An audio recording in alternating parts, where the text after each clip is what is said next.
Chapter 4. You won't enjoy it. I held my tongue. Sure, the voice on the telephone continued. It's phenomenal. But the accidents last year were horrific. Google them. It was high July when I rang Lucy, a past competitor. Down the line came factual splatter. Broken ribs, amputated finger, cracked pelvises, punctured lung, torn ligaments, broken collarbones. On she went as I watched a ladybird crawl up the lamp at my side. Bucking ponies, fraying girths, sicknesses, extreme dehydration, getting lost, not fun. Didn't expect fun.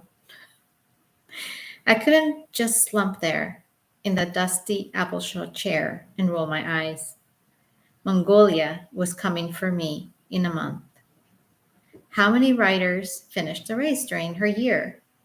I think 35 of us started and 17 finished. I thanked her and said goodbye, feeling my wrist wilt as I dropped the phone back into the receiver. I wanted to pull out of the race. Summer had swallowed its charm. In the kitchen, I told my older brother Arthur the news as he traipsed on by. Oh my, he shivered and dashed upstairs, relieved not to be me. I could not pull out of the race. I had paid for it and written letters asking for charitable donations in the name of it. So I let the terror energize me instead.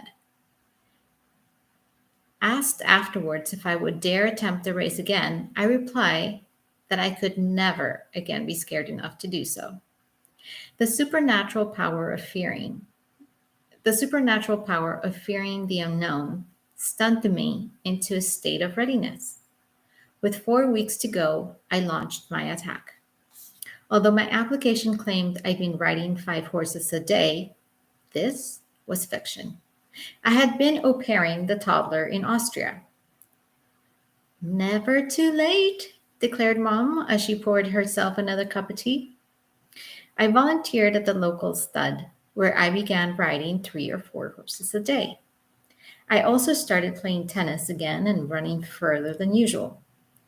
It is a horse's habit to pace about when she feels a storm approaching. Winding herself up seems to ready her for the upcoming saga. Now that I've forgotten the accompanying terror, I long for the manic flurry of those July days, hopping from horse to horse as I edged towards the race. The whole affair indulged my existence. Bartramia, a small and racy gray, was the closest creature to a Mongolian pony I could find at the stud. I rode her through all the valleys, even rode her bareback once. Her canter quickened as my calves clung to her full moon tummy, my boots ripping through the knee-high ragwort. Onwards she flew, a wood ahead, no sign of slowing. Whoa! I shouted into the wind at her ears. Could I bear this for 1,000 kilometers? Whoa now!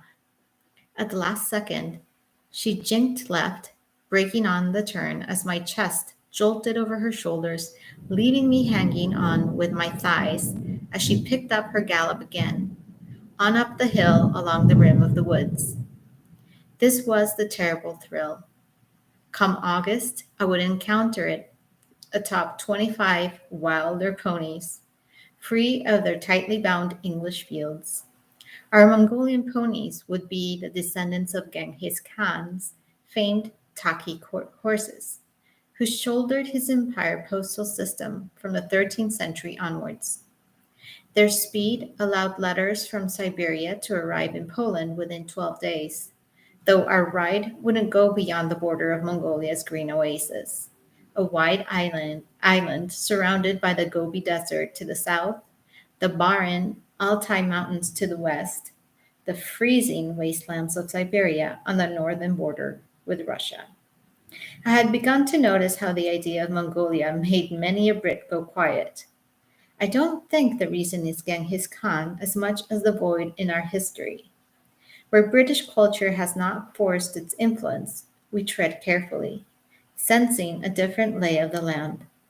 England was crafted by roads and fields, flooded with a web of happenings with which I was familiar. The step would strip all this away.